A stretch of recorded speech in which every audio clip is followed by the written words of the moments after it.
Continuando, né? Agora as questões aí do Ministério Público Estadual do Rio Grande do Sul. O Windows Installer é uma tecnologia específica do IntelliMirror associada ao recurso.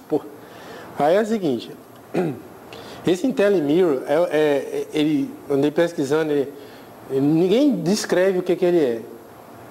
Ele diz assim, é um conceito que visa resumir o tempo de parada do usuário.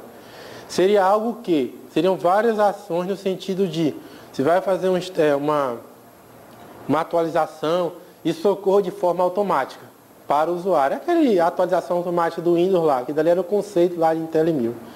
Bom, o que interessa para a gente é que ele fala do Windows Installer, né? Aquele negócio que fica toda hora pedindo para instalar as coisas para a gente.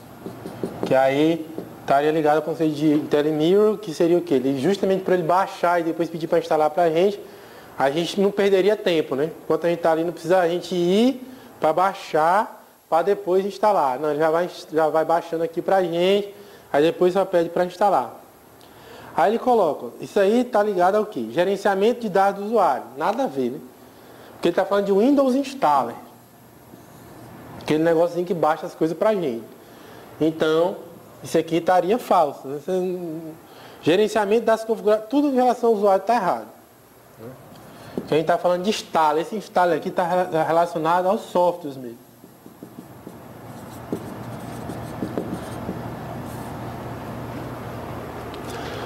Então ele bota aqui, instalação e manutenção de software. É esse daí, que seria a instalação justamente, as instalações dos novos, né? E a instalação também dos patches de correção para baixar, certo?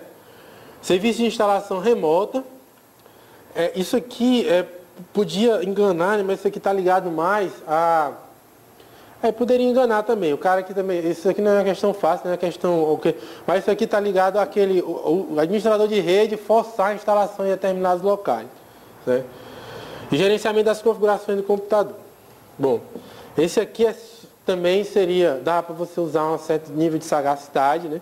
Porque aqui ele fala bem assim, instalação e manutenção de software. E ele fala instalar em Windows Installer, né? Dá para confundir aí talvez com AD, né? O resto eu acho que não dá para confundir não.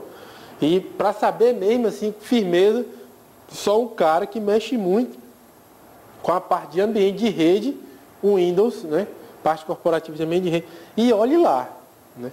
Olhe lá, porque não é todo mundo que está acostumado com esses nomes aqui não. O cara vai lá, baixa, etc e tal. O cara teria que ter feito um curso para se familiarizar com esse glossário aqui. Senão ele faz mesmo no dia a dia, ele não sabe nem qual é o nome daquilo que ele está fazendo, né?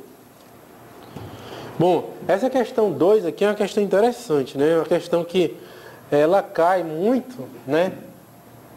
Que seriam os conceitos de BIOS, né? CMOS, o setup, por que não dizer o post, né? E o chipset. Ele está perguntando desses três, quem é software e quem é hardware. Bom, pessoal, para acabar com isso daí, né? A placa-mãe, ela tem um chip nela, que é aquele chip pretinho, que é o cérebro da placa-mãe, né? É um processador, só que é um processador específico para controlar a placa-mãe. Outro processador é um processador. A gente chama de chipset. Ele é composto por dois, né? Que é a ponte norte e a ponte sul, né?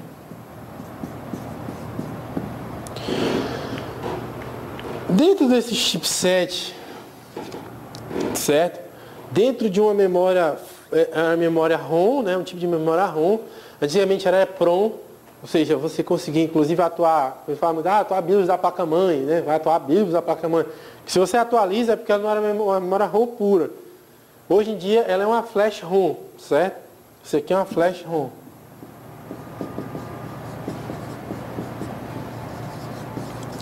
Dentro desse cara, do chipset lá, ficam 3 softwares, né? 3 softwares básicos de qualquer máquina. Quais seriam eles? O post, o setup e o BIOS. O BIOS é aquele sistema operacional básico, né? BIOS, né? Básico é I/O System, acho que é System, né? Input Output System, né? que seria o sistema básico, ou seja, enquanto o sistema operacional não foi ainda carregado na memória principal, quem controla tudo é a BIOS, né? O setup é justamente aquela telinha preta, aquela telinha azul, onde você faz a configuração de quem vai, por onde que vai botar, aquelas configurações que você faz para alterar o boot do sistema e vários outros parâmetros lá do sistema. É o setup. Também é um software, certo? Atualizável, né? Só que um detalhe, né? Não, vamos falar logo do post. O post é o software que ele é a primeira tela preta que aparece, né? Que é onde você configura se a memória está ok, quanto que tem de memória, quanto que tem de HD, quantos HDs estão ativos. Ele vai testando toda a nossa máquina para ver se ele vai começar a carregar o sistema operacional. Falhou o post, ele não carrega o sistema operacional, porque a máquina não vai funcionar, para que vai carregar? Então o post é o Power On Self-Test, né? Também é um software que vem dentro do chipset. E ele é responsável por aquele bip, né? Aquele bipzinho que dá quando a máquina está ok. E se ele falhar, vai aparecer outro tipo de bip, que dependendo do tipo de bip, você sabe qual é o defeito que a máquina está tendo, se é defeito da memória, etc. Então esses aqui são softwares, ó. BIOS, Setup e Post, são software básico, certo? O chipset, ele é um hardware, né? Ele é uma memóriazinha que está lá dentro. Agora, interessante, esse setup, ele tem configurações. Pô, mas eu vou lá, configuro e tal. E essa configuração, ela não se perde. Por quê? Porque esse setup, ele grava as configurações dele na CMOS, que é um tipo de memória, né, que consome baixa energia, né? Ela se mantém com uma bateriazinha, que é aquela bateria que a gente vê na placa-mãe. Tem uma bateriazinha aqui. E é por isso que quando a gente liga o computador, ele não perde a hora. Uma das configurações que estão dentro da CMOS é exatamente o time da máquina. Então essa memória, mesmo com o computador desligado, a bateria abastece a CMOS, né? E dentro da CMOS fica colocado toda a configuração que você fez no setup. Veja bem, o setup é um software, está gravado em flash ROM, né? Porém a configuração dele fica armazenada em outro canto. Ele está configurado para poder buscar as configurações na CMOS. Configuração de quem vai botar primeiro, etc. Eu configuro no setup, mas essa configuração é salva na CMOS. E a CMOS, como é uma memória, também é um hardware, certo? CMOS é uma memória de baixo consumo de energia. Ok? Com isso, a gente vê que a resposta certa é a D. Certo? Resposta D. Pessoal, esse resuminho aqui, pouca gente sabe, tá?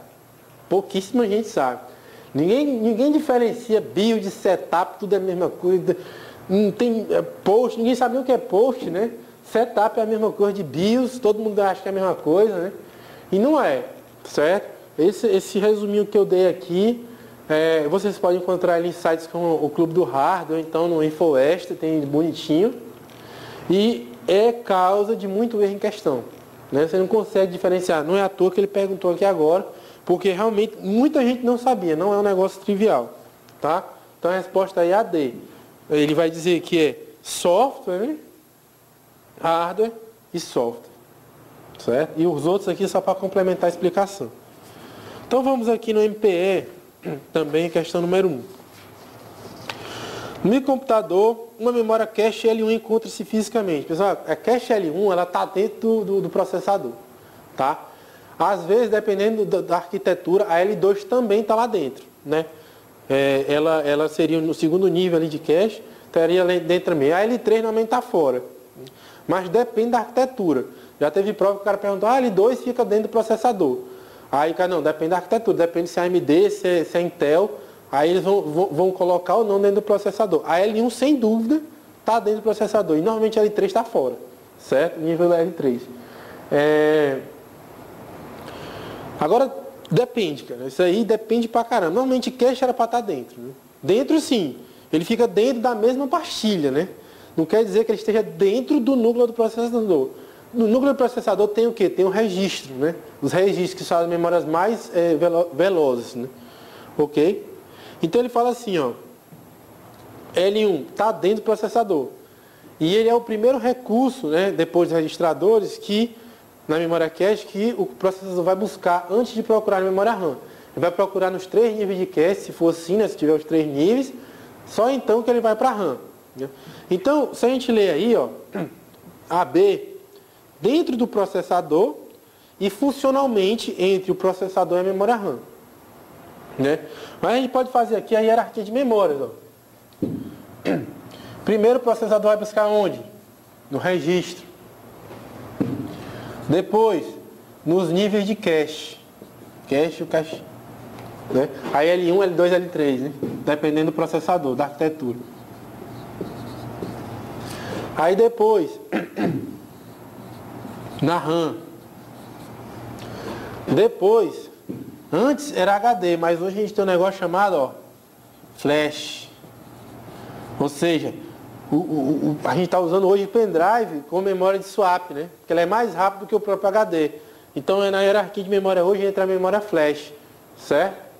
Só então viria quem? Os HDs. Depois dos HDs, as mídias ópticas, né? Ninguém tem mais disquete hoje, a gente fala mais mídias ópticas, mas poderia ser aqui o Jazz Drive, etc. E por último, as fitas, né? Ah, tem fita, professor? Ainda hoje tem aquela fita de backup, né? Deixa o backupzão lá na fita. Imagina que aqui, aí o que acontece? Daqui para cá, a gente tem o que? Mais o que? Velocidade mais o que? Preço. Certo? E daqui para cá, a gente tem mais o que? Capacidade. Certo? Então, esse aqui é a hierarquia de memórias, né? Memórias mais caras,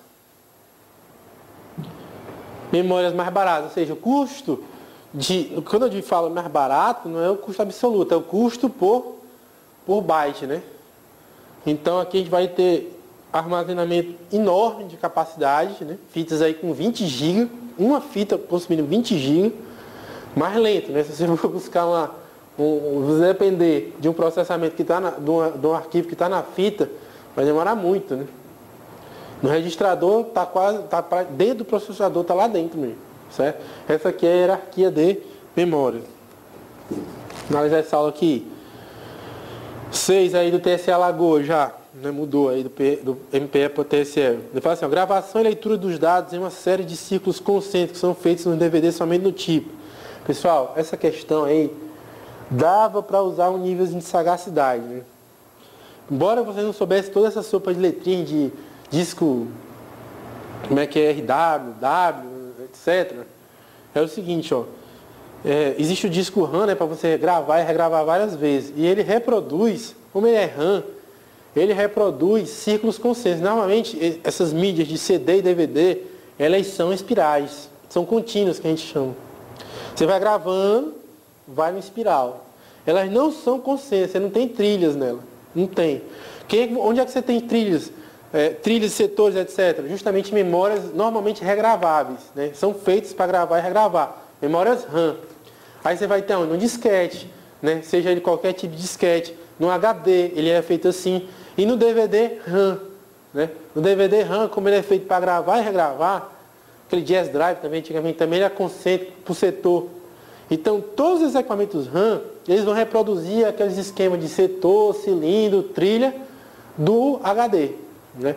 E nesse caso, não é fácil, né? Mas se você tivesse dado essa sagacidadezinha, se você lembrasse também que existe o DVD RAM, você marcaria aí a letra A. Por quê? Porque os outros não são, eles são feitos gravação contínua em espiral. Né? A gente chama isso de acesso contínuo, né? Acesso sequencial. E aqui você tem um acesso, não vou dizer aleatório, ele é pseudo-aleatório. Né? Por que ele é pseudo-aleatório e não aleatório? A memória RAM é aleatória. Porque onde for, a mesma velocidade para poder achar aquela informação, não interessa. Agora no HD não, apesar de eu ir direto na informação, depende de qual cilindro e em qual, depende de qual cilindro e em qual trilha ele está. Então, dependendo da informação onde ela está, vai demorar um pouco mais ou um pouco menos. Isso não é característica da memória aleatória. Memória aleatória é qualquer tempo para qualquer coisa, certo? Então a gente chama aí de pseudo-aleatória, né? Não é uma aleatória pura, certo? O HD e nem qualquer outra coisa que tenha cilindros e trilhas. Beleza? Então a resposta aí seria a resposta A, DVD RAM.